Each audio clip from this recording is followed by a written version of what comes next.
Bienvenue dans cet épisode d'Histoire de couple, le podcast qui parle de couple, d'amour et d'eau fraîche. Je suis Clémence, la rédactrice en chef du magazine Rocky, et je reçois régulièrement des couples pour parler d'eux et de leur histoire, sans guimauve ni cynisme. Comment se sont-ils ou elles rencontrés ? À quoi ressemble leur quotidien et qu'est-ce qui les agace chez l'autre ? Vous saurez presque tout à la fin de l'épisode. Aujourd'hui, j'ai le bonheur d'être accueillie chez Éléonore et Vincent, qui vivent juste à côté de chez moi, pratiquent en période de grève, avec leurs 3 enfants. Merci à tous les deux de me recevoir. Merci, avec plaisir. Alors, je vous ai tous les deux rencontrés et découverts sur scène dans la très chouette pièce de théâtre La vie trépidante de Brigitte Tornade, que vous jouez jusqu'à la fin du mois de février au théâtre Tristan Bernard à Paris. Et cette pièce raconte l'histoire de Brigitte, qui a 4 enfants et presque 40 ans, et qui tente de mener de front sa carrière, sa vie de mère et de femme, et la charge mentale qui va avec. J'ai beaucoup ri et j'ai passé un super moment. Et lorsque j'ai appris que le couple que vous incarniez sur scène était aussi un vrai couple en dehors, j'ai eu tout de suite envie de vous recevoir dans le podcast pour en parler. Mais pour commencer, j'aurais aimé que vous vous présentiez pour les auditeurs et auditrices, en donnant votre âge, en nous disant depuis quand vous êtes ensemble, ce que vous faites dans la vie, voilà. J'ai bien aimé, je dis juste, je trouve ça chouette, le sans guimauve et sans cynisme.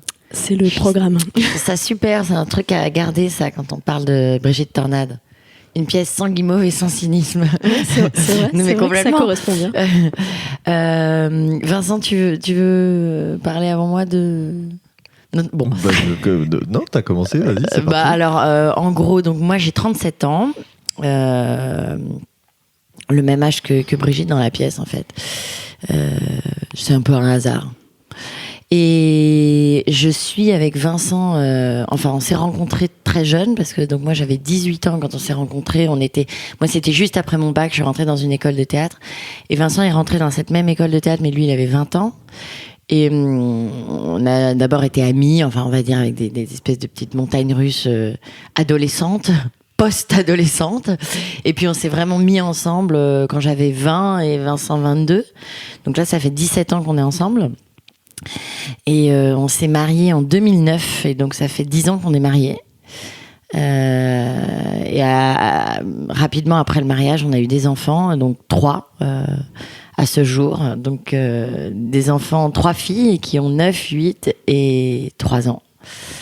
Voilà. Et vous êtes tous les deux comédiens du coup, c'est une carrière dont vous aviez rêvé depuis tout petit, que vous avez suivi depuis ça fait quoi, presque 20 ans de carrière, c'est ça ? Bah oui, alors c'est marrant parce que pour le coup on s'est vraiment donc rencontrés à l'école Claude Mathieu à Paris avec Éléonore, mais on est arrivé dans cette école de manière totalement différente parce qu'Éléonore a le parcours un peu cliché, mais classique, tu peux dire. Non, cliché, c'est vraiment cliché, péjoratif quoi. Classique. Non, ce que je veux dire c'est que toi dès 12 ans tu veux être comédienne, il n'y a plus que ça et c'est tout tracé, c'est évident pour toi et tu fais tout pour l'être. C'est ça que je voulais dire. C'était pas du tout péjoratif. Alors que moi, j'ai fait un bac compta-gestion. Éléonore a fait un bac L. J'ai fait un bac compta-gestion. Je savais pas du tout ce que j'allais faire quand j'étais en terminale. Et il s'avère que l'année d'après, j'étais dans une troupe de théâtre et que je parcourais la France avec un spectacle. Et que j'ai fait ensuite cette école de théâtre en me disant, bah oui, en fait, c'est ça qui m'intéresse. Voilà. Donc c'est juste qu'on est arrivé un peu différemment, moi un peu par hasard, les hasards de la vie. Et Éléonore plus par une certitude lointaine, quoi. Voilà. C'est ça que je voulais dire. Ouais, c'est intéressant de voir que vous veniez de points de départ différents et que vous êtes croisés à cet endroit-là et qu'aujourd'hui, vous avez travaillé ensemble sur une pièce. Comment ça s'est passé ces premières années où vous avez essayé tous les deux de construire votre carrière de comédienne et de comédien ? Est-ce que ça a été plus facile pour l'un que pour l'autre ? Est-ce que vous avez pu vous soutenir ? Comment ? J'ai l'impression qu'on pourrait résumer, ça c'est quelque chose qu'on pourra peut-être après encore en reparler, mais je pense que c'est la chance qu'on a, c'est que de la même façon que Vincent racontait qu'on n'a pas abordé notre envie de faire ce métier de la même façon, c'est pas les mêmes chemins qui nous y ont emmenés. C'est juste que je veux dire. Mais et de la même façon, on n'a jamais eu on fait le même métier, mais on n'a jamais eu exactement le même rapport à ce métier. C'est-à-dire que pour résumer de façon un peu simpliste, moi j'ai entre guillemets une carrière un peu solo. Enfin, en gros, je suis comédienne, j'attends qu'on me propose des rôles. Si les rôles m'intéressent, me passionnent, je fonce. Enfin voilà. Après, il y a aussi parfois, je fais les choses évidemment pour gagner ma vie, hein, bien sûr. Mais donc j'ai une approche de ce métier par rapport à au rôle qu'on me propose, aux aventures qu'on me propose. Alors que Vincent, il a toujours envisager son métier par le prisme de la troupe et de la compagnie. Donc, ce qui fait que très vite, c'est-à-dire même déjà quand on était tous les deux à l'école Claude Mathieu, moi, je pensais qu'à une chose, c'était le concours du conservatoire. Et Vincent pensait monter une compagnie, avoir une troupe. Et ça a fait... Alors, c'est pas si simple. Hein. Vincent a passé quand même le concours du conservatoire. C'est pas si simple parce que j'ai passé 2 fois le concours du conservatoire. Et comme je ne l'ai pas eu, évidemment, je me suis dit que ça se passerait autrement. Enfin, c'est pas que je me suis dit, c'est que voilà, moi, je me laisse beaucoup faire par ce qui se présente, par la vie, par les opportunités, les rencontres, etc. Et voilà, j'avais envie de faire le conservatoire. Je l'ai pas eu 2 fois de suite. J'étais dans d'autres aventures en même temps et d'autres envies. Tu aurais été au conservatoire, tu aurais monté une troupe au conservatoire. Oui, tout à fait. C'est vrai que moi je suis très ce que j'aime énormément, ce qui m'a beaucoup attiré dans ce métier, alors que je n'étais pas du tout d'une famille ni d'intellectuels, ni de littéraires, ni de gens du métier, enfin pas du tout. Mais ce qui m'a attiré là-dedans, c'est le côté un peu troupe, un peu communauté, quoi. Un peu, on est plusieurs et on fait les choses ensemble, quoi. Ça, c'est sûr que ça m'a attiré. Donc c'est vrai que j'aurais sûrement j'aurais fait la même chose que ce que j'ai fait sans faire le conservatoire, mais c'est aussi que je l'ai pas eu, quoi. Parce que le conservatoire, c'est quand même pour les comédiens en tout cas, c'est quand même une école qui est un peu le Graal dans les études en tout cas, et puis qui ouvre pas mal de portes derrière, voilà. Et ça n'a pas été trop dur, justement, ce moment où toi, Vincent, tu rates un concours que Éléonore finit par réussir de son côté. Comment vous avez géré ça en couple? Parce que je trouve ça hyper intéressant, cette question de la différence de succès, entre guillemets, même si c'est très temporaire, parce que une carrière, ça se joue pas sur un concours. Mais... moi, je dirais, alors c'est peut-être trop court et il faudra développer des choses ou donner des exemples. Mais en tout cas, de manière générale, jusqu'à maintenant, oui, on aborde le métier un peu différemment avec Éléonore, mais on a toujours énormément travaillé, tous les deux. Et quand moi j'ai eu moins de boulot en tant que comédien, j'ai développé d'autres choses, de la compagnie. C'est ça surtout, c'est ça. C'est que c'est parce que tu as cette capacité à développer d'autres trucs que ça n'a jamais été un problème, au fond, si, ça joue énormément. C'est-à-dire que Vincent, quand il bosse pas en tant que comédien, il a 10 000 idées, il a sa compagnie, il développe des trucs, il administre un théâtre. Donc c'est pour ça que je dis à quel point, dans notre couple, le fait qu'on n'ait pas exactement le même rapport au métier, c'est-à-dire que toi, la production t'intéresse, plein d'autres aspects du métier, pas uniquement la création purement artistique l'intéresse. C'est ça qui fait aussi qu'on se retrouve pas avec des parcours en miroir où on regarde l'un qui avance, l'autre qui recule. Franchement, moi, par exemple, ce dont tu parles, Clément, c'est-à-dire le concours du conservatoire, dans le sens inverse, moi, je le dis honnêtement, on n'en a jamais parlé avec Vincent. Vincent aurait eu le concours et pas moi. Ça aurait été hyper dur. Parce que pour moi, c'était le Graal. Et si j'étais avec... si Vincent l'avait eu et que j'avais dû passer ma vie à aller l'attendre à la sortie en me disant « je ne suis pas dans cette école », ça aurait été extrêmement difficile. Alors que Vincent... J'apprends absolument quelque chose. Ouais. Et donc là, moi, j'ai mesuré ma chance. J'ai mesuré ma chance chaque jour quand je me suis aperçue que Vincent ne m'en voulait pas, m'en voulait pas évidemment, mais je veux dire, n'était pas du tout aigri, frustré, il était content pour moi. Enfin, honnêtement... c'est comme on était déjà ensemble, moi j'étais là tout le temps, j'ai l'impression d'avoir fait le conservatoire par procuration, mais bon, j'assistais pas au cours, hein, et puis j'ai pas eu le réseau qui va avec. Alors derrière. Après là, c'est une digression, mais c'est quand même très intéressant. Je pense aussi que quelque part, c'est pas du tout uniquement pour ça, mais ma façon aussi de le remercier, parce que mine de rien, de m'avoir juste encouragé, d'avoir juste été content pour moi et tout ça, je l'ai complètement inclus, parce que le problème du conservatoire, c'est qu'on y rentre vers 22 ans, il y a beaucoup de gens qui sont déjà en couple, et puis c'est une immersion tellement forte, on est 30 par promo, qu'autant dire que aucun couple ne tient. que en fait ce qui s'y passe là-bas est tellement fort que les gens qui sont en couple avant ça tient pas, et il y a des couples qui se créent dans le sein du conservatoire et Parce tout que ça. vous passez beaucoup de temps On ensemble. passe beaucoup aussi, de temps hein. ensemble, on échange plein de trucs ensemble, on a tous des étoiles dans les yeux. C'est une école incroyable, c'est un terrain de découverte, de jeux, d'expériences de fou. On fait du théâtre, on fait des scènes ensemble et tout. Et moi, c'est vrai que j'étais jeune, donc je pense pas que je l'avais à ce point conscientisé. Mais pour moi, il était clair que si on restait ensemble avec Vincent, il allait falloir qu'il fasse partie un peu de la bande. Si j'avais mon petit truc de mon côté, à un moment, ça. Et Vincent venait tout le temps, tout le monde le connaissait, il venait déjeuner. Ouais, c'est ce mais que tu pour dis, ça demande sur le aussi côté- une grosse humilité de la part de Vincent, parce Ouais. que c'était le gars d'Éléonore qui venait aux sorties, qui venait déjeuner de temps en temps avec la bande du conservatoire et tout. Donc franchement, moi je lui tire mon chapeau. Tu l'as vécu comment, Vincent, toi? Bah, moi, je dirais que c'est un concours qui est très difficile. Hein. C'est comme enfin, c'est une grande école, quoi. Alors, pour le théâtre, ça peut paraître étrange, mais non, voilà, c'est un concours très dur. Il y a 1500, 2000 postulants, je sais pas, selon les années. Il y a 30 prix. Voilà. Donc, moi, je me suis aussi dit, le mec qui est là, il est pas forcément plus talentueux que moi. Je veux dire, il y a aussi un facteur chance dans notre métier qui est très fort. Beaucoup de travail, du talent. Moi, je pense que j'en ai sans ego surdimensionné. Je pense que j'ai un peu de talent, voilà, que je suis capable de travailler, et qu'après, il y a aussi un facteur chance, voilà, même pour les rôles, c'est la vie d'un artiste. Donc, je l'ai pas vécu comme une frustration terrible. Je me suis juste dit, merde, putain, si je l'avais eu,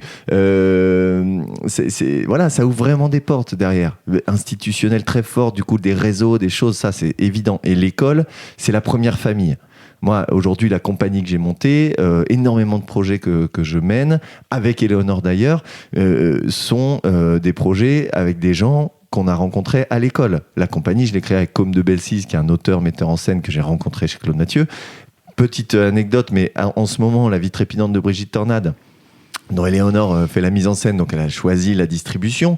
Il y a 2 autres comédiens adultes, il y a des comédiens enfants, bref, on en reparlera peut-être, j'en sais rien, mais en tout cas, il y a 2 autres comédiens adultes, et l'un des 2 comédiens, c'est Julien Sigana, qu'on a rencontré à l'école. Et donc, des années après, on se retrouve parce qu'on l'a vu jouer, parce qu'on l'a apprécié aussi dans la relation humaine, parce que voilà. Ce que je veux dire, c'est que l'école, c'est vraiment un terreau très fort pour la suite du métier quand on est comédien. Et effectivement, je me suis juste dit, ça m'a pas ouvert ces portes-là, mais c'est vrai que ça s'est très bien passé avec chacun, et même si j'ai pas eu d'amitié forte comme Éléonore a pu en avoir avec les gens de sa promo, ce sont des gens que j'ai plaisir à voir, qui ont plaisir à me voir, à se croiser. Enfin voilà, il n'y a pas eu de difficultés de ce côté-là.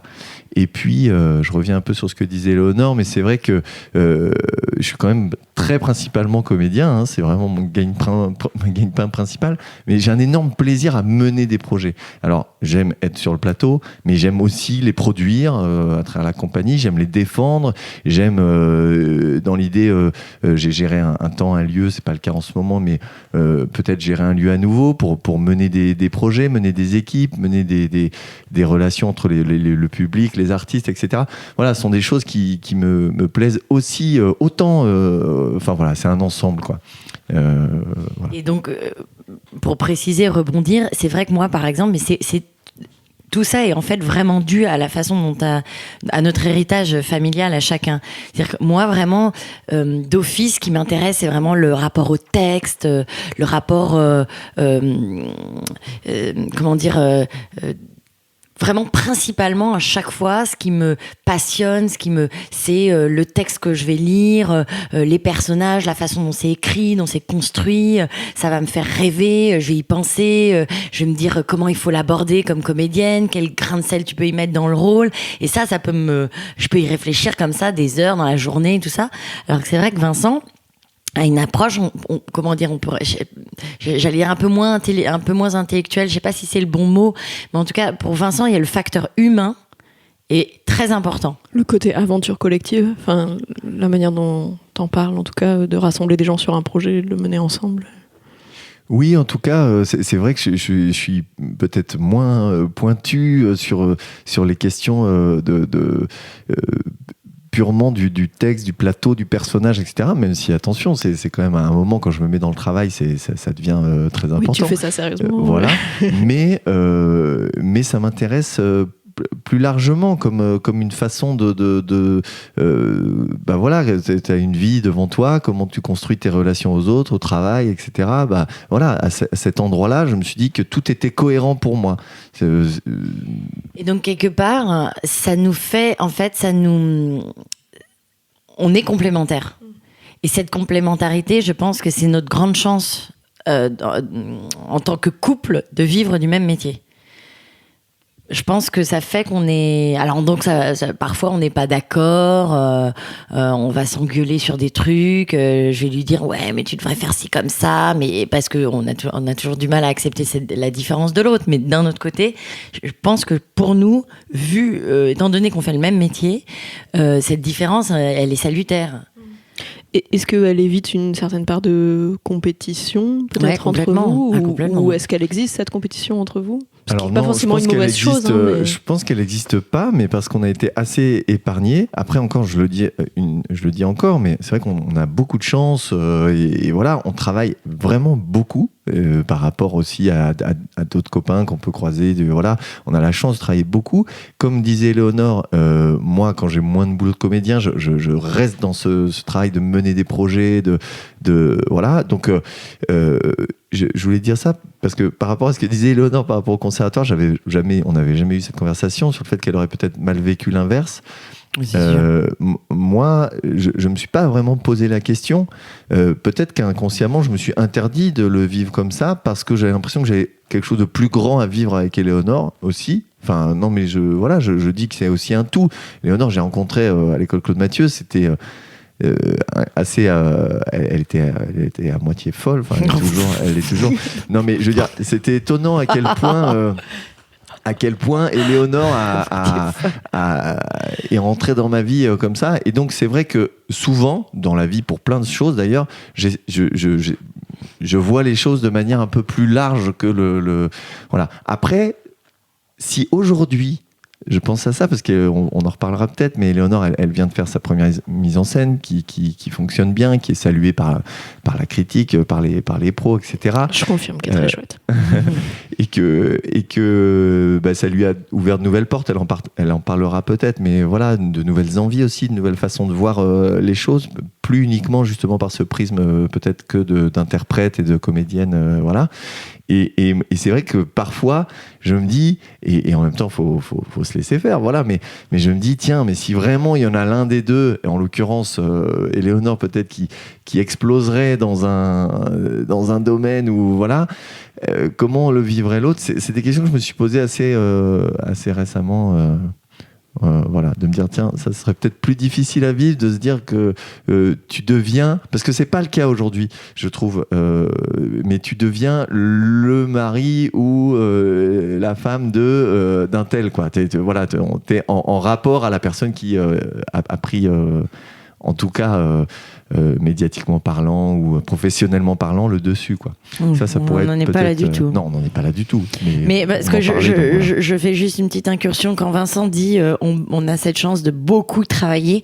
Faut pas le prendre dans le sens prétentieux. Hein, c'est pas genre on nous propose plein de trucs. C'est juste qu'en fait Vincent et moi, d'une façon différente, mais quand on n'a pas de boulot, on a toujours une tendance à s'ancrer nous-mêmes et parce que je sais pas, c'est nos caractères, on a pas mal d'énergie tous les deux, donc Vincent il va tout de suite aller développer un truc, une idée, un machin, moi je me plonge d'un coup dans des bouquins et Brigitte Tornade est née comme ça. D'un coup ça faisait très longtemps que je voulais faire ce spectacle mais j'avais pas le temps, il a fallu un moment où d'un coup j'avais 6 mois. Enfin, et bam, j'ai tout de suite sauté sur l'occasion. Donc on a aussi une tendance, quand on a des creux, à tout de suite pouvoir développer autre chose. Donc c'est vrai qu'on a ce sentiment tous les deux de pas trop connaître des temps de trous, de vide, ou alors s'il y a des vides, et ben ça va nous servir à rêver à autre chose et tout. Et puis après, il faut aussi dire une chose, c'est qu'on a 3 enfants. Donc les vides, en fait, ça existe pas trop, quoi. Donc je pense qu'on les sent pas aussi. On les sent pas. Alors, ça a une bonne transition vers une question que j'avais. Alors, je pense que c'est très lié à mon caractère, mais moi, je suis quelqu'un qui est très attaché à la stabilité. Et du coup, le journalisme, c'est un métier qui est pas forcément simple. En ce moment, c'est un secteur compliqué. Et du coup, je suis en couple avec quelqu'un qui n'est pas journaliste. Et en fait, je pense que c'est important pour moi parce que ça m'apporte une certaine stabilité, que de savoir qu'on n'a pas mis tous nos œufs dans le même panier, que au moins, voilà, s'il y a un des deux pour qui c'est plus dur, l'autre, ça compensera peut-être. Vous, le fait de faire le même métier et d'avoir un métier qui n'est pas évident non plus en termes de compétition, de travail, pour en vivre, en fait, est-ce que c'est un truc qui vous a inquiété à un moment ou un autre ? Peut-être pas à 20 ans, peut-être que c'est venu plus tard. Je sais pas si vous y aviez réfléchi, quoi, de se dire on est tous les deux comédiens, c'est un métier qui fait peur aux parents. Est-ce que ça vous a fait peur ? Alors, je pense qu'on a une chose en commun, plein de choses très différentes, mais on a une chose en commun, c'est qu'on a une confiance dans la vie assez forte. On n'est pas très inquiet. On n'est pas très inquiet en général. Enfin, c'est vrai, on a assez confiance dans les choses. Après, le fait d'être tous les deux comédiens, est-ce que ça a pu être source d'inquiétude ? Oui, alors moi je dirais l'inverse en fait. Mais après, tout est possible. Évidemment, il y en a qui se sentent beaucoup plus stables. Je pense que, par exemple, pour revenir un peu à ce qu'on disait derrière en incluant cette question, je pense qu'Éléonore, si elle n'était pas avec quelqu'un qui est du métier, qui est dans le 1, ça changerait plein de choses, mais pas du tout le fait qu'elle soit comédienne, qu'elle fasse son sillon, etc. Sa détermination, etc. Moi, encore une fois, je me laisse beaucoup faire par la vie et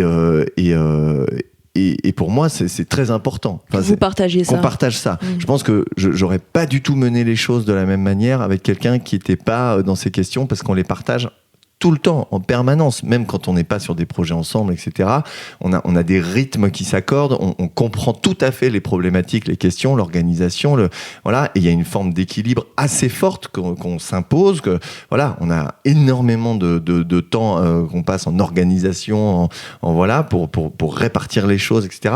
Mais on les comprend. Il n'y en a pas un qui est en permanence en tournée par Mons et par Vaux, et l'autre qui est avec un emploi plus stable, sans déplacement, voilà, et qui gère du coup. Non, il y a vraiment un partage des choses, mais aussi à travers le métier.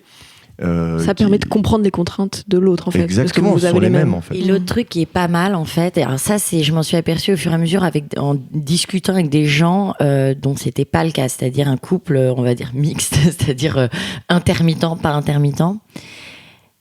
De l'extérieur, on peut se dire que c'est très compliqué d'être deux intermittents.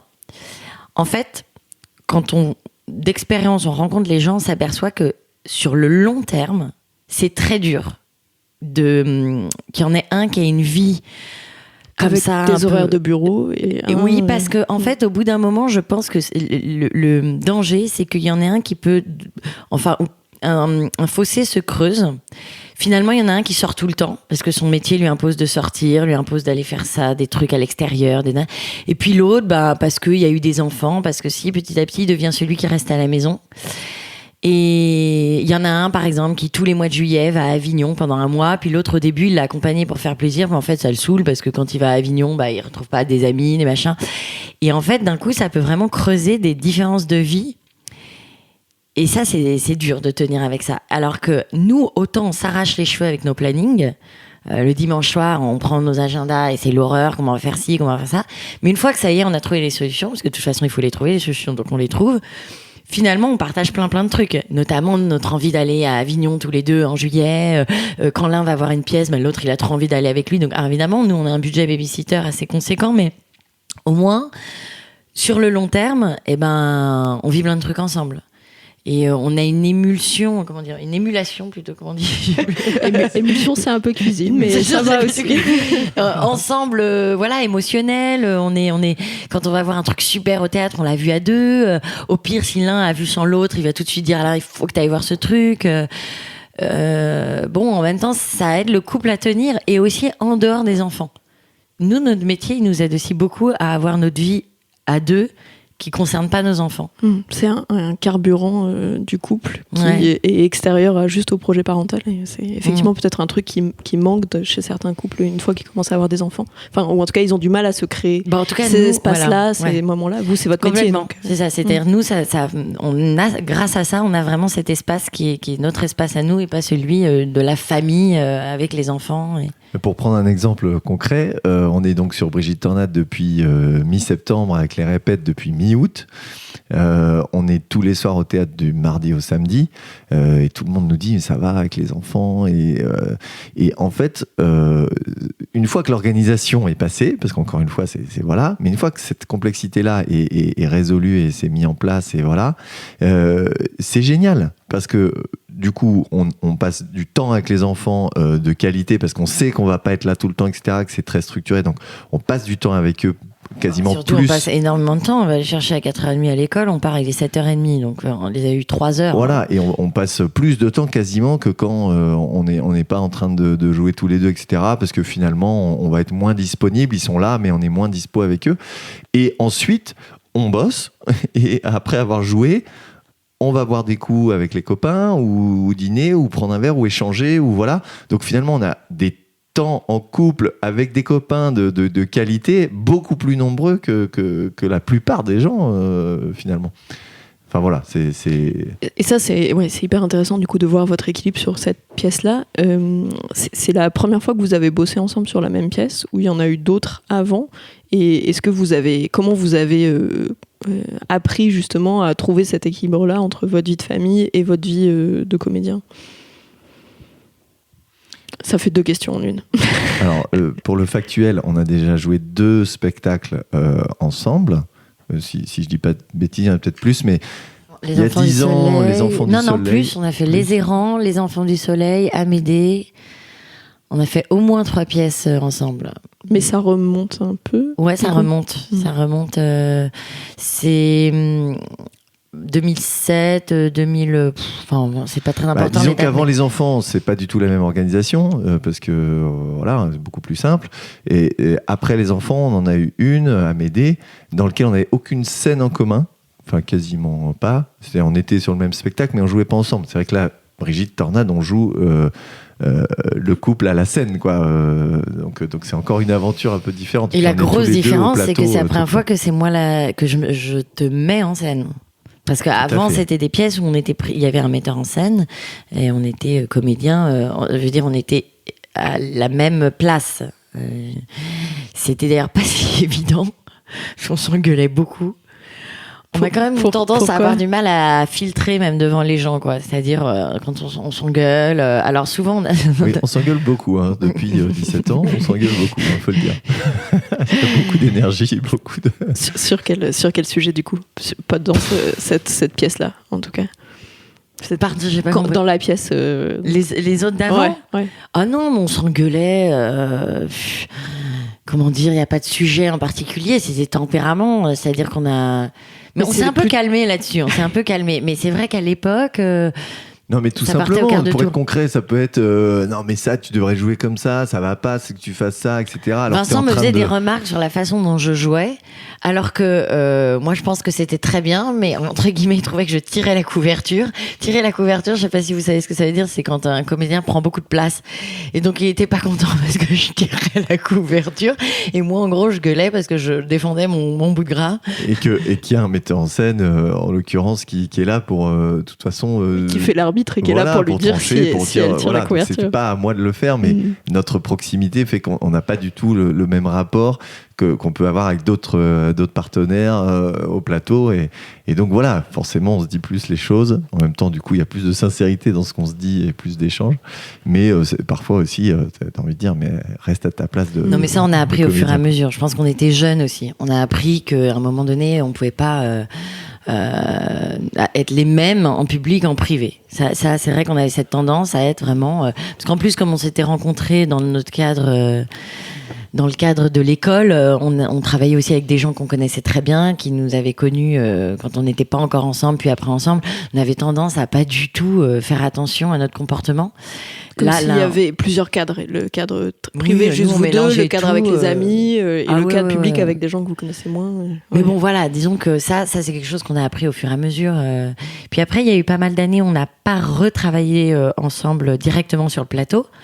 Moi, je travaillais pour des spectacles de la compagnie de Vincent. Donc, entre guillemets, Vincent était mon employeur, puisque c'était Vincent qui produisait les spectacles. Quand je dis produit, ça veut dire qu'il trouve les financements.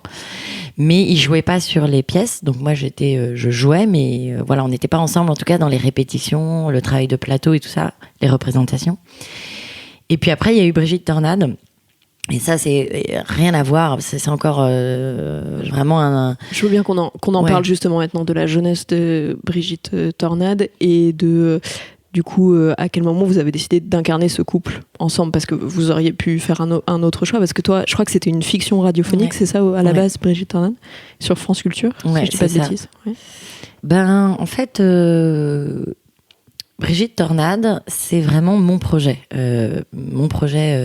personnel. Au tout début, il n'était même pas question que Vincent en fasse partie, puisque moi, comme j'enregistrais les fictions radiophoniques à France Culture, j'avais un partenaire qui s'appelle Yannick Chouara, qui est un super comédien. Et donc l'évidence, c'était que je lui propose. Et c'était lui qui jouait Paul Tornade à la radio, et s'il disait oui, bah ça serait lui. Donc de toute façon, à ce moment-là, je pensais même pas à Vincent. Et donc quand on a ce projet, c'est moi qui l'ai initié.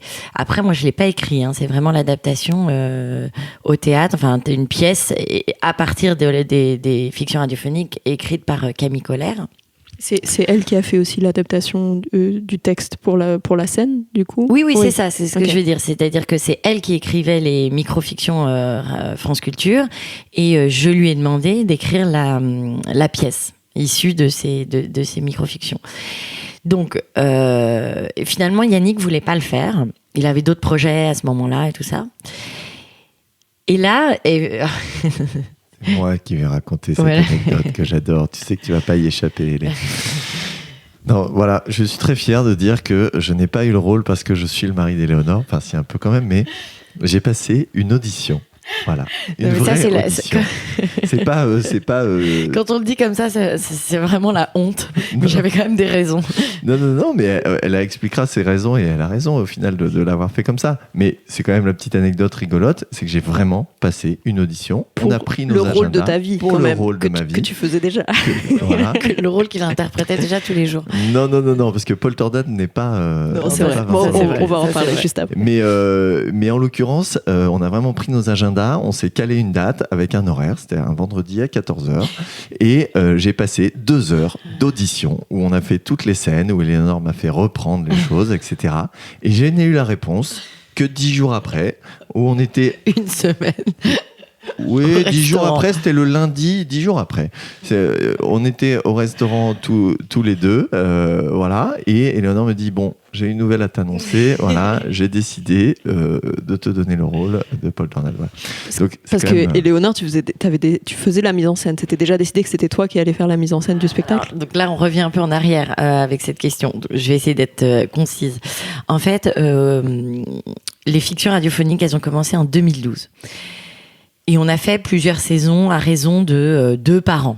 C'était très court, mais à chaque fois qu'on enregistrait, ce qui durait 1 ou 2 jours, toute l'équipe et moi en premier, parce que j'avais le rôle de Brigitte Tornade, on était très très très heureux, on trouvait ça drôle, enfin on était tous hyper friands de cette série radiophonique.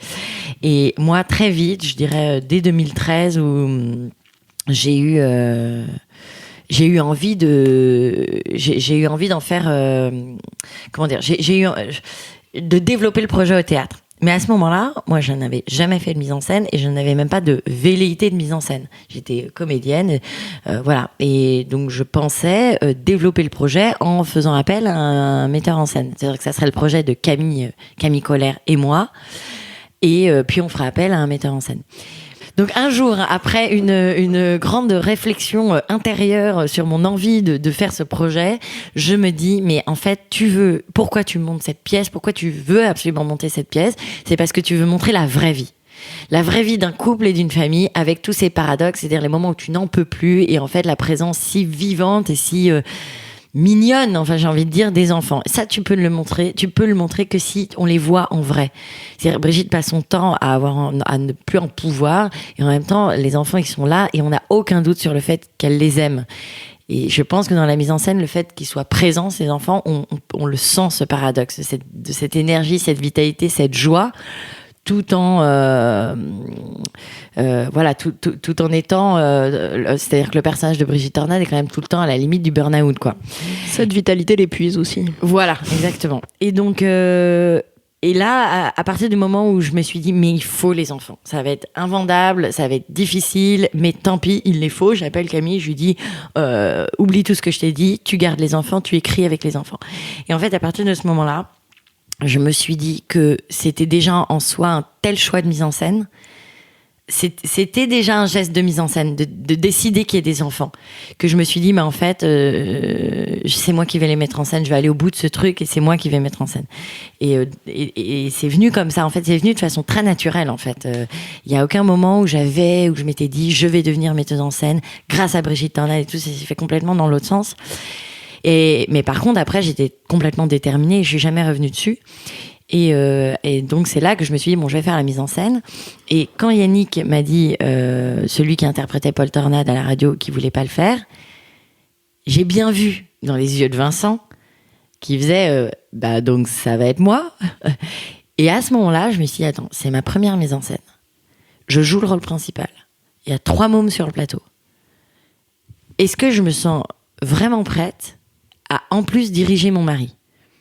Est-ce que c'est la vraie bonne idée ou est-ce que c'est en fait le truc qui va pas marcher et j'ai gambergé longtemps et j'arrivais pas à savoir. T'avais peur de quelque chose? De me dire, mais est-ce que je l'ai vraiment choisi? Je veux dire, Paul Tornade, c'est pas Vincent Jonquet. Évidemment que nos vies ressemblent, mais moi, je ne joue pas Éléonore Jonquet. J'utilise évidemment totalement mon tempérament dans la vie pour interpréter ce personnage et tout, mais ça n'est pas moi. Enfin, je veux dire, c'est un texte écrit, appris par cœur. C'est des situations qui sont pas exactement les mêmes que dans notre couple. Je veux dire, je vais demander à Vincent de pas jouer lui-même. Est-ce que c'est pas en fait une solution de facilité ou après je vais m'en vouloir? Est-ce que je vais réussir à le diriger? Est-ce qu'il va m'écouter? Est-ce qu'à l'inverse, on va pas passer notre temps? Est-ce qu'on va pas passer notre temps à s'engueuler? Est-ce que je vais pas être plus dur avec lui? Enfin, bon. Et moi, j'arrivais pas à prendre de décision. Et je voyais que Vincent, il se disait, bon, elle va me dire quand qu'elle me prend ou qu'elle me prend pas. Et donc, ça paraît dingue.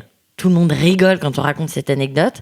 Mais pour moi, le fait de lui faire passer une audition, c'était la seule solution pour moi pour me sentir libre. J'avais besoin de savoir est-ce que je peux diriger mon mari pendant 2 heures sur ce texte, est-ce que j'en suis capable? Donc on l'a fait, et effectivement je l'ai fait bosser pendant 2 heures, c'était une façon de moi de me rendre compte de notre relation au travail. De cette relation-là que vous aviez jamais eue. Exactement, en tant que metteuse en scène et lui acteur. Et après j'ai eu besoin de 10 jours pour que ça décante. Donc ça paraît dingue, hein. Tout le monde rigole, mais moi, voilà, ça a fait que j'ai choisi Vincent de façon libre.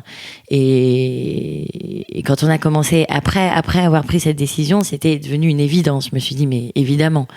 Et je dis pas que ça a été simple et que ça a été un long fleuve tranquille. Mais aujourd'hui, je pourrais dire, après 6 mois de répétition et représentation, je suis hyper contente qu'on fasse ça ensemble. Même s'il y a eu des moments plus compliqués, mais au final, c'est super de vivre cette aventure ensemble. Et d'un point de vue de spectatrice, je trouve que le résultat, alors ça aurait peut-être été possible avec un autre comédien, mais je trouve qu'en fait, on sent énormément de complicité entre les 2 personnages, alors même que parfois ils se disputent, parfois ils vivent des trucs pas faciles sur la scène, mais il y a, enfin je sais pas, on sent un truc assez vrai d'amour, et moi c'est un truc qui m'a touchée dans la pièce parce que quand on parle de charge mentale ou quand on raconte des histoires autour de ça, il souvent, on a juste envie de secouer le membre masculin du couple qui s'implique pas assez ou pas pareil ou pas comme il faudrait et d'être en colère et d'être énervé. Et en fait, dans cette pièce-là, il n'y a pas que ça, parce qu'on comprend pourquoi ces deux-là s'aiment toujours et pourquoi ils sont ensemble et pourquoi il y a des maladresses des deux côtés, et des trucs sur lesquels il faudrait qu'il y en ait une qui lâche prise peut-être et des trucs sur lesquels il faudrait que l'autre prenne des initiatives. Mais par-dessus tout, il y a de l'amour et il y a de l'espoir, en fait, que les choses puissent se rééquilibrer ou qu'il y ait un fonctionnement où les deux soient plus épanouis, qui puissent être trouvés. Et ça, c'est à mon avis, peut-être lié au fait que vous êtes vraiment un couple dans la vie. Je sais pas, c'est une hypothèse. Qu'est-ce que tu pourrais... Je trouve que c'est difficile de répondre à ça parce que... non, c'est peut-être simple. C'est que je pense que évidemment que ça pourrait fonctionner tout à fait avec un autre comédien et avec. Je veux dire, si on est bon comédien, je veux dire, on est capable de jouer les situations et on y croit à des couples qui s'aiment, qui se déchirent, je veux dire, dans plein de pièces, voilà. Après, de toute façon, là, c'est pas une. De toute façon, il y a ce plus-là. En tout cas, il y a cette réalité-là qui fait que c'est présent. Alors, est-ce que vraiment ça transpire de façon très forte quand on est spectateur et qu'on regarde le spectacle? Est-ce que vraiment il y a un plus, un machin? Moi, je sais pas. C'est sûr que sur les moments, il y a quelques moments où on s'embrasse fougueusement ou voilà tout ça. Bon, est-ce que sur les premières représentations en répétition, ça aurait été, c'est sûr, plus compliqué, plus voilà, et quoique, je veux dire, c'est des choses, on a l'habitude du plateau. Donc non, mais ce qui est vrai, c'est que sans doute que comme je connais hyper bien Vincent. Parce que le personnage de Brigitte Tornade, je l'interprète depuis longtemps, donc au fur et à mesure, je lui ai donné, Camille, elle écrivait, c'est sa vie qu'elle raconte, hein, c'est sa vie un peu arrangée, mais c'est sa vie, c'est pas la mienne, hein, en fait. Mais c'est vrai qu'au fur et à mesure des enregistrements radio, elle a eu ma voix dans l'oreille quand elle écrivait, donc de plus en plus, moi je me suis rapprochée du personnage à force de la familiarité à l'interpréter, et le personnage s'est aussi un peu rapproché de moi par rapport à l'énergie, les expressions que je pourrais avoir dans la vie, une façon de marteler des choses, des trucs comme ça. Donc c'est vrai que pour moi c'est entre guillemets en arrivant en répétition, j'avais déjà tout ce background qui faisait que c'est plus facile d'être vrai, d'être juste, d'être au bon endroit, même si c'est pas du tout cuit tout ça, mais disons qu'il y a déjà une étape qui est faite. Pour Vincent, du fait que je le connais très très bien, peut-être que je sentais plus facilement quand il était vrai et pas vrai, quand il en faisait un tout petit peu trop, et peut-être qu'avec un comédien qui n'aurait pas été mon mari, ça aurait été moins évident de sentir à ce point, on appelle ça la feuille, tu sais, d'avoir l'oreille très attentive aux inflexions qui sont un tout petit peu théâtrales ou un petit peu too much, parce que tu connais moins la personne, donc tu sais pas exactement. Alors qu'avec Vincent, je savais quand il n'était pas proche de lui, ou qu'il en faisait un peu trop, ou qu'il allait un tout petit peu dans des facilités comiques, et je lui faisais jamais de cadeau avec ça. Et ça, sans doute que ça a dû jouer, cette connaissance que j'ai de lui. Et peut-être que voilà, ce qui transpire quand même j'ai l'impression de quelque chose de très naturaliste, de très réel. Ça a dû jouer, par exemple, notre connaissance de l'un et de l'autre. Et alors justement, moi, ça m'intéresse de savoir si, est-ce que le couple Éléonore et Vincent a des points communs avec le couple Brigitte et Paul, ou est-ce que c'est surtout des différences? Qu'est-ce que carrément, vous ressemblez? Brigitte c'est Éléonore et Paul c'est pas du tout Vincent. On peut résumer comme ça, ouais. C'est vrai. Ouais.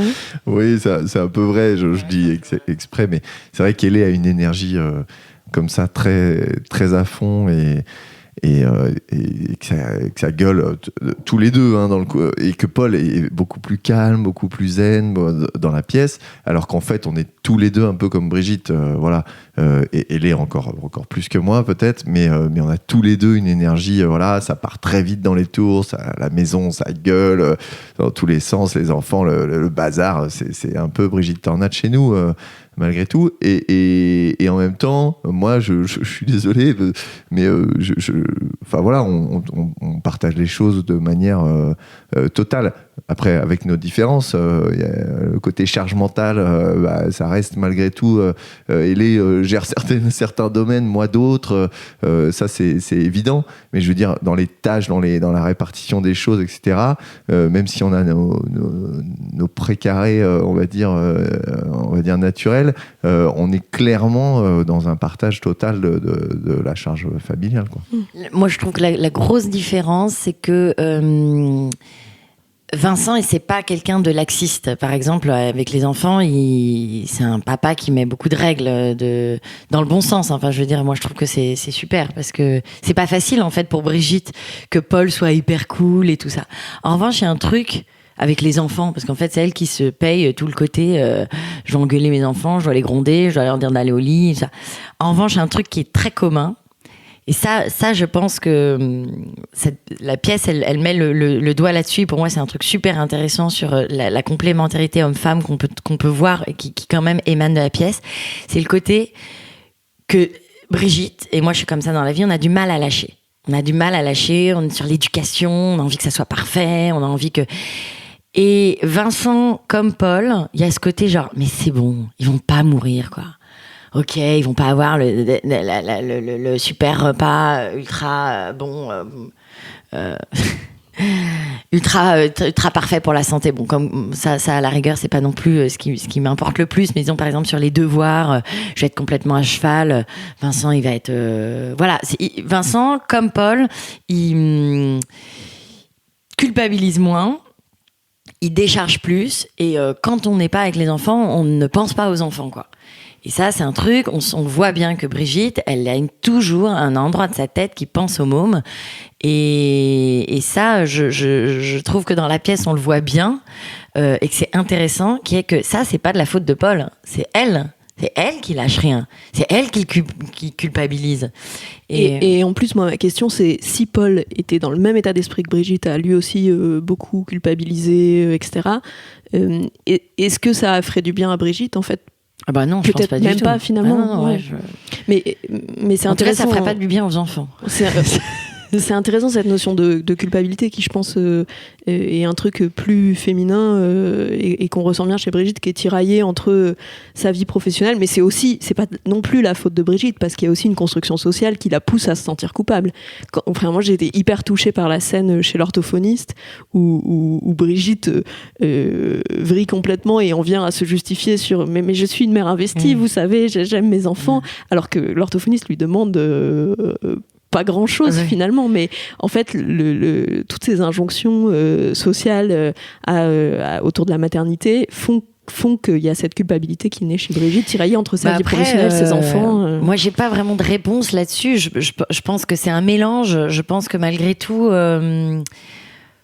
je peux pas vraiment définitivement répondre à cette question. Je pense qu'effectivement, le fait que elle s'épanouisse pas des masses au boulot ne l'aide pas à lâcher avec les enfants, parce que quelque part peut-être que si sa carrière était plus...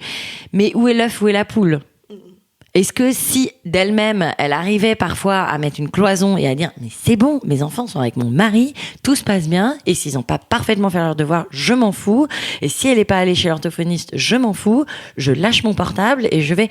C'est une vraie question. Je pense que là-dessus les femmes sont toutes différentes, on peut pas dire qu'il y ait mais en tout cas c'est présent, ce sentiment est présent chez toutes les femmes. Qu'est-ce que je mets, comment je m'arrache à mes enfants pour revenir dans mon travail. Il y en a qui n'y arrivent pas. Moi, j'ai des amies qui n'y arrivent pas. Elles seront toujours inquiètes, machin, et puis d'autres qui vont le faire. Tout ça pour dire que je pourrais pas que dire que c'est des injonctions sociales. Je pense qu'il y a une partie de nous... de responsabilité individuelle ou de caractère. Ouais, ou on l'a porté 9 mois, cet enfant. C'est pas si simple de... Moi qui suis une passionnée de mon métier... je me rappelle quand même que même si j'en rêvais, je n'attendais que ce moment, le moment où enfin ton enfant va aller chez la nounou ou à la crèche et que tu vas reprendre le travail. Tu t'arraches un peu, hein, alors que ton mari, il s'en fout. Enfin, Ouais, ça n'a pas été dur, Vincent, après l'arrivée des enfants, de pas être à la maison et de s'occuper des enfants. Ouais.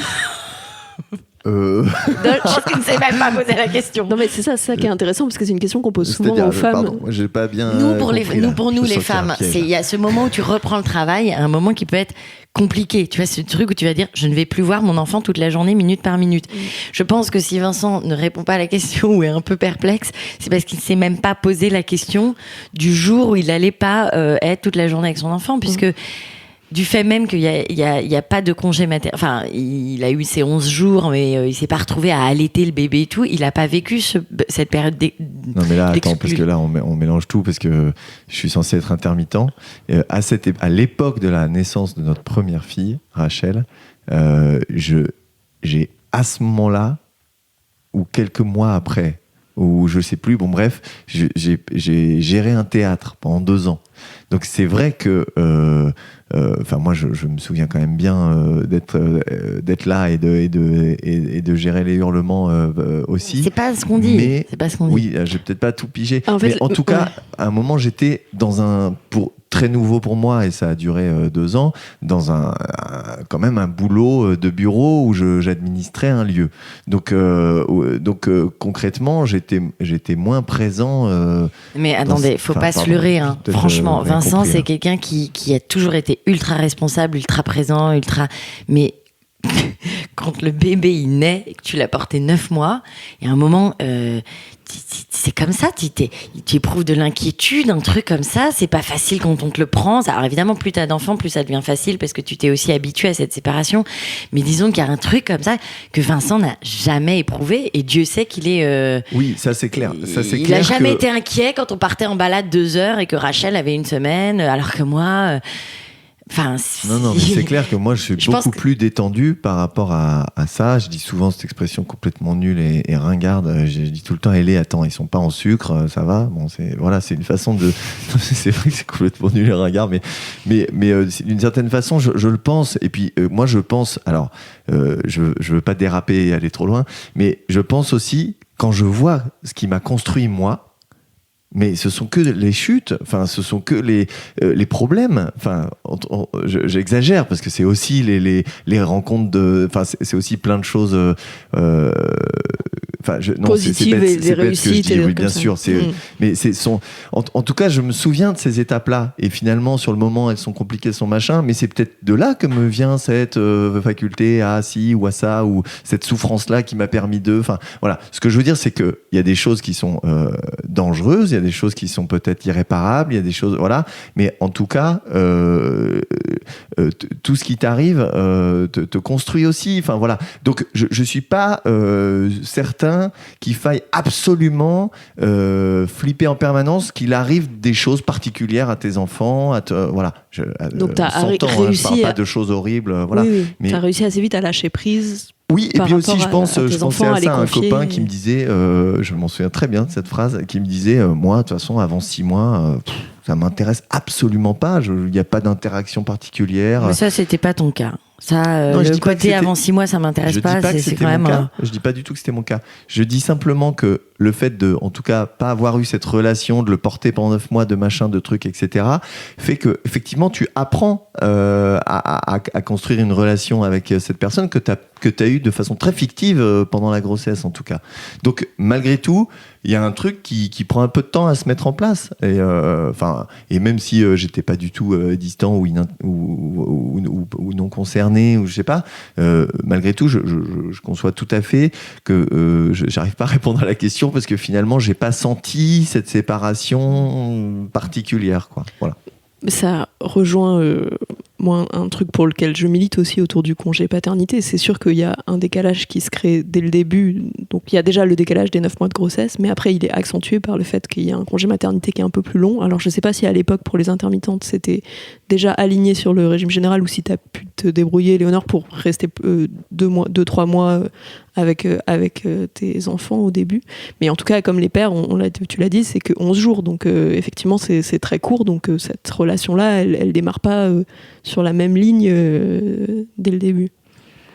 Alors là, là-dessus, je pense que je sais pas comment répondre parce que je pense que c'est un peu ambivalent parce que il est sûr que c'est dur d'être seule avec un bébé au début. C'est sûr. Moi, j'ai détesté les moments où j'étais seule des journées entières avec ma fille et qu'en plus c'était tout nouveau parce qu'encore quand on a plusieurs, tout est très différent. Mais le premier enfant, c'est quand même un truc. Hein, c'est un peu vertigineux. D'un autre côté,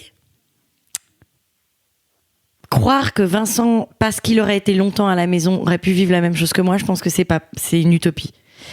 Parce qu'en fait, déjà même le simple fait d'allaiter, alors après on n'est pas obligé d'allaiter, mais moi j'ai pas aimé mes grossesses, j'ai jamais aimé, c'est toujours rentré en contradiction avec mon métier.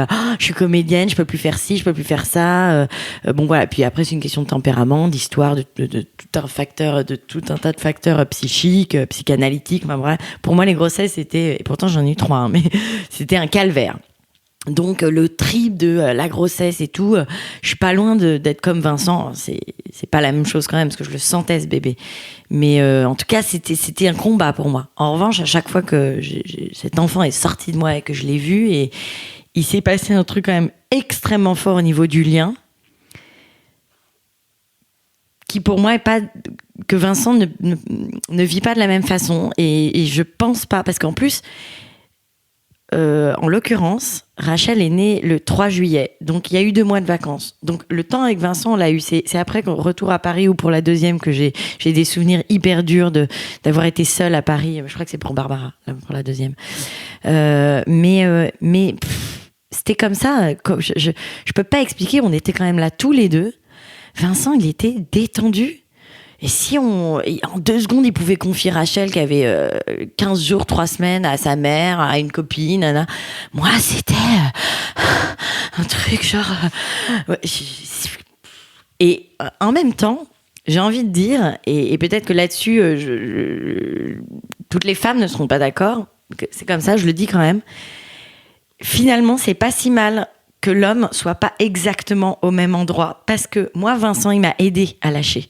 Parce que quelque part, comme Vincent était moins sur Rachel que moi, moins envahi, et ben il me tirait. C'était aussi sa place de me dire, attends, ça va, il y a nous deux.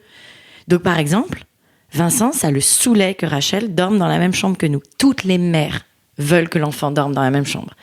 Et Vincent, au bout d'un moment, ça le gavait. Et c'est par son insistance, et je l'en suis mais hyper reconnaissant, qu'à un moment, parce que tous les jours il m'en parlait, genre quand est-ce qu'on la met ailleurs, que assez vite on l'a fait, et assez vite on a été peinards et on a retrouvé des nuits potables, une vie de couple, et quelque part je pense que c'est pas si mal qu'on n'éprouve pas le même attachement, exactement le même, parce qu'il faut bien qu'il y en ait un qui tire l'autre vers la sortie. Enfin moi c'est ce que je ressens. Après voilà. C'est intéressant comme point de vue. Et si on parle d'aujourd'hui, du coup, là, je sais pas quel âge vous avez 3 filles, c'est ça ? Je sais pas quel âge ont vos filles aujourd'hui et quel équilibre vous avez, justement, équilibre parents, couple, collègues, du coup, en ce moment. Je sais pas, on peut répondre un peu tous les deux. Nos filles, elles ont 3, 8 et 9. Donc on est quand même sorti de la petite enfance et voilà, qui est quand même un peu plus dur à gérer qui est plus dur à gérer quand même pour le couple, hein, enfin moi je trouve. Et donc aujourd'hui, je sais pas, aujourd'hui on gère un peu tous les deux, voilà. Moi j'ai toujours dit à Hélé, j'ai toujours dit que la place pour moi, il y a sa place à elle et puis après il y a celle des enfants. Et non mais je le dis parce que tu veux dire qu'elle est plus importante. Ouais, Alors, elle est première pour moi, effectivement. C'est important de le dire parce que c'est un sujet hyper tabou, je trouve, dont on parle jamais. Il y a un truc de... peut-être encore plus pour les mères. Les mères qui disent je dis pas que ça, le partenaire est premier. C'est pas idéologique, ce que je dis. Je le dis pour moi-même. C'est du vécu, c'est du ressenti, du vécu. C'est aussi ce que j'ai reçu sans qu'on me le dise de mes parents, j'ai l'impression. C'est-à-dire, c'était un joyeux bordel, mais il y a les parents et puis les enfants, quoi. Et on n'est pas... Enfin, il y a le conjoint, enfin, il y a l'autre, quoi. Et il y a les enfants derrière, quoi. Et c'est vrai que ça, c'est toujours quelque chose qui m'a semblé extrêmement important pour le couple, pour moi. Et puis voilà, donc j'ai toujours dit à Elé, attends, je suis désolé, mais il faut qu'on garde cette existence-là, même si elle évolue. Je veux dire, les amoureux transis du premier jour sont pas les mêmes 15 ans après, 20 ans après. Voilà. Mais il n'empêche que les enfants y suivent. Et que pour moi, si ça va à peu près entre les deux là, ça ira à peu près pour les enfants. Voilà. Est-ce que ça veut dire faire passer les besoins de l'autre en premier pour que les deux parents soient bien, pour que les enfants soient bien? C'est ça que tu veux dire? C'est une histoire de besoin ou c'est une histoire d'espace de respiration, de trucs à partager ensemble? Comment ça se manifeste concrètement, cette envie de faire de l'autre une priorité ou... Vincent, c'est vraiment son cheval de bataille. Et franchement, j'ai de la chance. Je dis parce que ça veut pas dire qu'on s'engueule pas, parce que moi je suis mère. Lui, il est père. Et donc moi, les enfants, je peux pas dire qu'ils passent après Vincent, c'est pas vrai. Et les filles... Alors après, les années... on jouait en notre faveur, mais je me souviens qu'à l'arrivée, au tout début, quand les enfants sont petits, ces sujets, c'est un peu crucial. Parce que, comme je le disais, c'est-à-dire que moi, ce qui s'est passé par rapport à mes enfants, ça a été vraiment hyper fort. Et j'en ai presque voulu à Vincent que pour lui, ça soit pas aussi... Je me rappelle, par exemple, qu'on s'est obligé à aller... Enfin, on s'est pas obligé, mais finalement, moi, je l'ai ressenti comme ça. On est parti en vacances une semaine en Norvège quand Rachel avait 1 an. Et moi, j'étais enceinte de 6-7 mois de la deuxième, Barbara. Et j'ai vécu ça, mais comme une... Vous êtes partis avec tous les deux. Juste tous les deux. En amoureux. On a laissé Rachel. Et autant quand je pars pour le travail, c'est plus facile, parce que ma tête est prise par le boulot, autant là, quelque part, on avait mis le couple en premier. Et pour Vincent, c'était une évidence, c'est ce qu'il faut faire. Moi, c'était une bataille. Et pourtant, je sais qu'il avait raison. C'était hyper important de le faire. Et je sais pas pourquoi je dis ça. C'est pour ça que je dis c'est son cheval de bataille, parce que c'est pas facile pour une femme. En tout cas, j'ai l'impression pour toi, en tout cas. Pour moi, mais c'est quand même un truc que je remarque chez beaucoup. Et je pense que moi, j'ai de la chance que Vincent, qu'il lutte pour ça.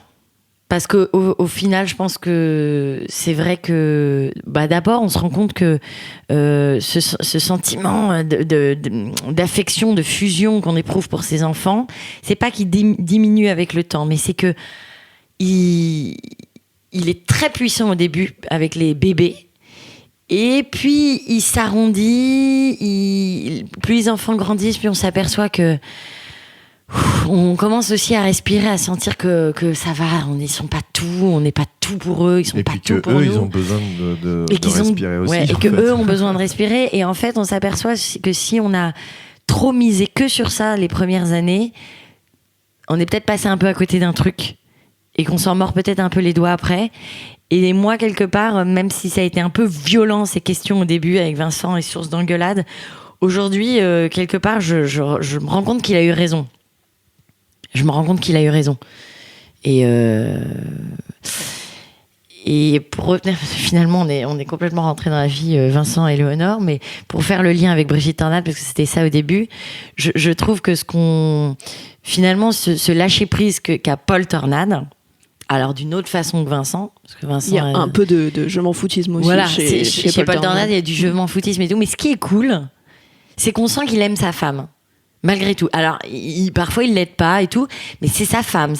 On le sent pas. Par exemple, lui, il a aussi fait un sacrifice. On sent que c'est un mec qui aurait voulu être rockstar. Enfin, en tout cas, il aurait aimé. Puis finalement, il a un boulot un peu chiant, un boulot où il gagne de l'argent, un boulot. Mais on sent que quelque part, il remet pas en question d'avoir femme et enfant et qu'il a pas du tout envie, par exemple, de se tailler. Il a ses envies, de ses idées, de Bowie, de machin, mais pour autant, on le sent quand même là, présent à sa femme, à sa famille, et pas en train de remettre en question. Il est même un peu désarçonné par le fait que Brigitte a parfois envie de faire de tout mettre à la poubelle. On sent que lui, il est pas à cet endroit-là. On sent quand même que sa femme, elle est... il remet pas du tout en question les sacrifices qu'il a lui aussi fait pour sa vie de famille, pour sa femme. Donc ça, moi, je trouve ça touchant chez lui. Je trouve ça beau. Ce que tu disais par ailleurs tout à l'heure sur le côté, on sent de l'amour aussi. Ouais, on sent qu'il sait pas, qu'il est en fait démuni de la voir malheureuse. Et ce qu'il voudrait, c'est qu'elle soit heureuse, ouais. Et qu'il voudrait y participer, mais qu'il n'a pas les armes forcément pour le faire. Ouais, complètement. Ok. Du coup, est-ce que, donc tu le disais tout à l'heure, Vincent, que toi, tu avais le sentiment d'être beaucoup plus investi que Paul Tornade dans votre vie quotidienne et que c'était plus égalitaire dans la répartition de la charge parentale, des tâches ménagères, des enfants. Est-ce que ça a toujours été comme ça, ou est-ce que le travail sur cette pièce, ça vous a fait réfléchir et bouger sur des trucs dans votre organisation ? Bah, je dirais que là, la pièce, elle intervient quand même. On a 17 ans de vie commune derrière. Donc, si c'était intervenu beaucoup plus tôt, ça aurait peut-être, je sais pas, questionné plus de choses. Moi, je dirais que non. Je dirais que c'est notre vie ensemble qui a bougé des choses. C'était pas comme ça au départ. Elle m'a fait faire du chemin de l'homme de Cro-Magnon. Elle m'a dit une fois, je le raconte parce que je trouve ça rigolo. Elle m'a dit une fois, mais t'es gentil, mais avant, vous alliez à la guerre, les gars, en fait. Et donc, vous portiez une responsabilité, une charge, mais aujourd'hui, vous faites plus la guerre, vous allez plus chasser, vous allez plus à la guerre et tout. Donc, en fait, il n'y a aucune raison que je prenne une place qui est comparativement à une autre place que toi t'aurais. Aujourd'hui, on fait les mêmes choses, en fait. Non, mais je raconte mal peut-être l'anecdote, oui, mais si, en gros, ça m'avait marqué. Je suis pas la seule à le dire. Bah ouais, c'est vrai, en fait, j'ai pas de privilège à avoir d'aucune sorte. Je vais pas aller me faire trouer la peau ou risquer de le faire ou avoir une vie rude pendant que ma femme, elle, s'occupe du foyer et tout ça. Bah non, en fait, moi aussi, je m'occupe du foyer aujourd'hui et ça paraît en fait assez évident parce que j'ai pas de balance à proposer en face de ces tâches-là ou enfin bon, bref, c'est une petite anecdote personnelle, mais c'est pour raconter le cheminement que tu as fait, mais donc cheminement parmi d'autres, mais voilà. C'est vrai que j'ai quand même beaucoup lutté. Au début, c'était pas évident pour Vincent. Quand vous êtes installés ensemble ? Non, après la naissance des enfants. Les enfants. C'est-à-dire que j'ai l'impression que moi, j'ai pris d'office le changement radical de vie. Alors que pour Vincent, il a fallu du temps. Et par exemple, on n'était pas du tout égalitaire sur les nuits. Vincent, il n'entendait rien. Moi, je me levais. Et après, bon, alors c'est peut-être la force et la faiblesse, c'est-à-dire nous, on a toujours tendance à se dire ah putain, on a un couple qui s'engueule tout le temps, ça va pas, c'est l'heureure. On est toujours en train de se chicaner, rien lâcher. Moi, je peux avoir un côté hyper mégère. Lui, il peut avoir un côté, il part au quart de tour. Non, mais c'est vrai qu'il y a des... Et puis, je le dis parce que c'est drôle. L'autre fois, on était chez un pédopsychiatre pour des trucs par rapport à nos filles. Il nous voit comme ça. Il dit, mais vous êtes un super couple parce que vous lâchez rien de votre personnalité. Il dit, c'est ça les couples, très bien. C'est pas grave que vous vous engueuliez. C'est au moins, vous restez vous-même. Il y en a pas un qui s'éteint pour l'autre. Il y en a pas un qui, finalement, sa personnalité s'étiole. On l'avait jamais vu comme ça. On s'est dit, oui, ça, c'est sûr. On a vraiment, la lutte a été, mais ce que je veux dire, c'est qu'il faut quand même voir un truc, c'est que peut-être aujourd'hui, parce que les enfants ont grandi, parce que on a passé des étapes, honnêtement, je pense qu'on est plus serein, on est un peu plus, on est passé par des périodes, notamment quand on a enchaîné les 2 premiers enfants, et c'était voulu en plus. On a eu 1 an d'écart entre Rachel et Barbara. Les premiers mois de la naissance de la 2e, je pense qu'on était au bord du divorce tous les soirs. tellement on se hurlait dessus. Paul et Brigitte, c'est gentil à côté de... Non, mais je veux dire, on se hurlait dessus, vraiment. Moi, j'ai des souvenirs de Vincent m'empêchant de passer devant la chambre de Rachel pour la laisser pleurer 10 minutes, et moi, me traînant par terre. Non, mais des trucs... Non, parce que moi, voilà, on n'avait pas la même conception sur plein de détails, plein de bêtises, voilà. Mais par exemple, je disais, mais arrête d'aller la voir. Donc elle pleure pour t'appeler. On n'en pouvait plus de ses pleurs, on n'en pouvait plus. Je disais, mais laisse-la pleurer, elle va pas mourir, laisse-la pleurer, quoi. Et je lui disais, ok, on se donne 5 minutes, tu la laisses pleurer 5 minutes. Et elle tenait pas. Moi, je lui empêchais le passage vers la porte. Bon, voilà, ça c'est des exemples. Mais il y avait d'autres quoi. exemples où, par exemple, moi, je hurlais sur Vincent parce qu'il se levait pas la nuit, je mettais la misère. Puis bon, on apprend aussi à... Il y a la fatigue qui joue aussi. Enfin, faut oui, quand même la fatigue joue énormément. Et surtout quand on a deux rapprochés, tu dors mal pendant 2 ans, 3 ans, quoi. Ouais. Vincent, il a malgré tout fait quand même aussi un chemin. Je pense que c'est... Je dis pas que j'ai tort ou raison, mais j'ai rien lâché sur le partage des tâches. Je pense qu'il y a des trucs où ça a pu être blessant pour Vincent, de tout le temps dire, en gros, de jamais mettre en valeur les choses qu'il faisait et plutôt de montrer ce qu'il faisait pas. D'un autre côté, c'est vrai que de pas lâcher comme ça et de toujours revendiquer, mais moi aussi, j'ai mon métier, moi aussi, ça a fait qu'au fur et à mesure, Vincent, c'est vrai qu'il a aussi fait un chemin sur m'aider, bon, après, on n'a pas les mêmes. On se rend bien compte qu'on va être plus à cheval. C'est pas sur t'aider. Non, mais non, tu m'as toujours aidé. Sur faire exactement, porter les choses de la même manière. Oui. Voilà.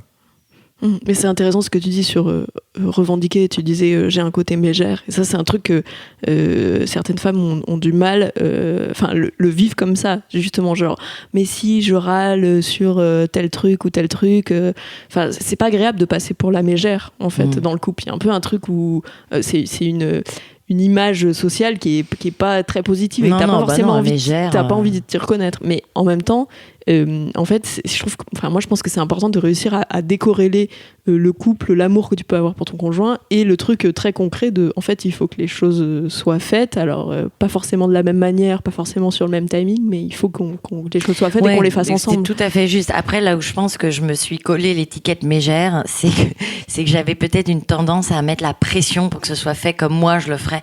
Et ça, je pense que c'est pas juste. C'est-à-dire que tu peux pas, l'autre, c'est pas ton clone. Et finalement, si toi t'es tellement à cheval sur les trucs, c'est parce que tu peux pas les envisager. C'est comme ça, toi tu veux les faire comme ça et tu veux quand... les éducations, les névroses des uns des autres, quoi. Et ça, c'est vrai. C'est-à-dire que malgré tout, alors là, c'est vraiment très personnel et très voilà, dans ce cas-là, notre cas, voilà. Et elle est pour des tas de raisons qui s'expliquent plus ou moins, etc. Mais elle est hyper maniaque de ci, de ça, etc. Et parfois, on se prend la tête. Il suffirait de lâcher un tout petit peu aussi. C'est pas la fin du monde. Et ça, on le voit voilà, vachement bien dans Brigitte Tornade avec les post-it. C'est-à-dire que quand elle reprend le boulot, elle ne peut pas s'empêcher de mettre des post-it partout. Et là, à ce moment-là, moi, je trouve ça super intéressant parce que finalement, au premier acte, on se dit Paul, un peu le loser, pas le loser, mais le je m'en foutiste. Et puis Brigitte, elle assure et tout, et la pauvre et tout. Et puis finalement, on voit au troisième acte une autre facette qui est que, mais Brigitte, mais lâche, ça sera pas fait comme toi, c'est pas grave. Ça sera fait d'une autre manière et tant pis, et c'est très bien. Et voilà, c'est ce côté où elle peut aussi, elle, devenir un peu énervante. On peut lui dire, mais calme-toi, quoi.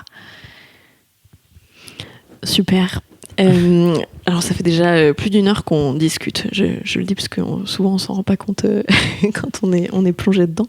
On se dirige vers la fin de l'épisode. Moi, il y a une question que j'aime bien poser aux couples que je reçois, qui est quels sont vos projets pour la suite ? Qu'est-ce qu'on peut vous souhaiter ? Donc là, la vie trépidante de Brigitte Tornade se joue jusqu'à fin février au théâtre Tristan Bernard. Et ensuite, quels sont vos projets, ensemble ou individuels ? Bon, je vais aller à l'essentiel. Ce qu'on peut nous souhaiter, c'est l'amour. Non, mais je veux dire, voilà, on parle des enfants, on parle de tout ça. Les enfants, ça passe aussi. Voilà. Donc, en tout cas, voilà, on parle des enfants, on parle de tout ça. Les enfants, ça passe aussi. Voilà. Donc, en tout cas, voilà, on parle des enfants, on parle de tout ça. Les enfants, ça passe aussi. Voilà. Donc, en tout cas, voilà, on parle des enfants, on parle de tout ça. Les enfants, ça passe aussi. Voilà. Donc, en tout cas, voilà, je trouve que c'est une belle chose à se souhaiter. Et puis après, comme on en parlait, voilà, on est quand même sur des plateaux, dans des envies de traverser, de vivre des aventures avec d'autres, en tout cas des choses fortes dans le sens, dans tout ça. Donc voilà, ça c'est aussi quelque chose qu'on peut se souhaiter, c'est de continuer à avoir du travail passionnant. Qu'est-ce que t'en penses, Ellie ? Oui, bah, c'est un peu vague, là, ce que tu racontes. Oui, bah, non, moi, j'aimerais bien que Brigitte continue d'une manière ou d'une autre, parce que, voilà. On m'a demandé parce que j'ai publié une critique de la pièce sur le magazine. Je mettrai le lien dans la description pour les auditeurs et auditrices qui voudraient aller la lire. Et on m'a demandé s'il y avait une tournée en province qui était prévue, puisque j'ai des... En fait, oui, mais c'est trop tôt pour le dire clairement. C'est-à-dire, en ce moment, pour être précis, il y a des directrices, des directeurs de théâtre qui viennent voir le spectacle et puis qui construisent leur saison. Dans ce cadre-là, on a déjà des dates programmées l'année prochaine précises, mais elles seront définitives une fois que ça sera validé. On est en janvier, les choses se cristallisent un peu au mois d'avril, mai, quand les plaquettes commencent à se faire, les saisons de septembre à juin se décident vraiment, se finalisent. Donc là, c'est encore trop tôt parce qu'il y a des dates prévues, il y en a d'autres qui sont pressenties, il y a d'autres professionnels qui doivent venir voir le spectacle. Donc après, c'est des questions de production qui choisiront ou pas si la tournée est maintenue, comment, etc. Pour l'instant, c'est jusqu'au 29 février au Théâtre Tristan Bernard. Et il y aura, oui, sûrement des dates par la suite. Mais vous avez envie de lui donner qu'il continue à vivre, quoi, ce spectacle. Ouais, on aimerait bien qu'il continue à vivre. On l'aime beaucoup, ce spectacle. Et après, de façon plus personnelle, c'est vrai que d'être passée à la mise en scène, même si je joue et je suis comédienne avant tout, hein, ça c'est sûr, mais ça me donne évidemment envie de continuer. Donc ça, c'est un truc qui s'est ouvert pour moi. C'est en fait, quand on est comédienne, finalement, pour la plus grande part, on est quand même... on a des propositions en fonction du désir des autres. C'est-à-dire, on nous voit dans un truc, on nous voit... Là, ce que ça change beaucoup, c'est qu'on est moteur d'un coup de ce qu'on a envie de défendre. Que ce soit un texte, ou que ce soit une idée, ou que ce soit une histoire, que ce soit... Voilà. Et donc, ça, c'est vrai que moi, ce que je me souhaite, c'est de continuer de faire d'autres mises en scène. Ça, j'ai vraiment envie. Et puis après, il y a des projets avec la compagnie de Vincent. Vincent, il a une compagnie avec Côme de Belsis, qui est auteur, metteur en scène. Vincent, il est directeur de la compagnie et comédien. Et là, il y a des projets en cours dans lesquels je joue aussi. Et c'est des très beaux projets. En gros, on co-dirige avec Côme tous les deux. C'est une aventure qu'on a initiée à la sortie de l'école Claude Mathieu. Et ça fait une longue amitié professionnelle et pas que professionnelle d'ailleurs, avec Côme. Et ça, voilà, c'est aussi des projets passionnants qu'on a ensemble. Côme, il est auteur, il est metteur en scène. Et c'est quoi le nom de la compagnie ? Le Théâtre du Fracas. Je crois qu'on l'avait pas dit. Et en gros, l'actualité, c'est l'année prochaine, il y a une création, un nouveau texte que Côme a écrit, dans lequel normalement on devrait se retrouver avec Éléonore aussi au plateau. Voilà, ça c'est 2021. Ouais, puis sinon, moi j'ai d'autres pièces, une pièce en tournée, 2 pièces en tournée, mais c'est des pièces que j'ai déjà jouées, créées. Qui s'appelle Soyez vous-même, et une autre pièce qui s'appelle La Duchesse d'Amalfi. Ça, c'est aussi un très très très beau rôle féminin. C'est une pièce élisabéthaine, donc c'est l'époque Shakespeare. C'est je joue donc le personnage de la Duchesse d'Amalfi, qui est une femme qui va s'affranchir par amour de toutes les injonctions qui pèsent sur elle. Et puis bon, ça va très mal finir parce que on n'est pas au 21e siècle. Mais c'est beau, c'est très beau. C'est un très très beau personnage. Et ce que je voulais aussi dire, parce que je l'avais pas dit, j'ai beaucoup parlé de la fiction radio Brigitte Tornade qu'on a créée à France Culture. C'est le réalisateur Cédric Ossire qui a eu cette, en tout cas, merveilleuse idée pour moi de me proposer le personnage de Brigitte Tornade. Et je dois dire qu'il me connaissait à peine, et ça me paraît encore fou aujourd'hui qu'il ait pensé à moi pour ce rôle et qui correspondait si parfaitement à ce moment de ma vie, à quelque chose que j'avais envie de défendre. Parce que je pense que je vis, et je les vis encore, je les vivais peut-être encore plus à cette époque, tous les paradoxes de notre place de femme et de mère. Bon, on en a beaucoup parlé, mais c'est pas si simple en fait. C'est pas si... On peut pas coller beaucoup d'étiquettes sur ce qu'on ressent. C'est compliqué en fait. On a envie de se battre pour des choses, pour pouvoir être, pour pouvoir avoir des métiers, aussi des métiers de passion. Ça, on n'en a pas parlé, mais c'est une différence que je vis avec Brigitte. Moi, j'ai la chance de faire un métier de passion. Brigitte, elle a un métier qui l'épanouit pas beaucoup. C'est merveilleux d'être mère et d'avoir un métier de passion. C'est merveilleux, mais c'est aussi parfois nous-mêmes qui nous interdisons des trucs.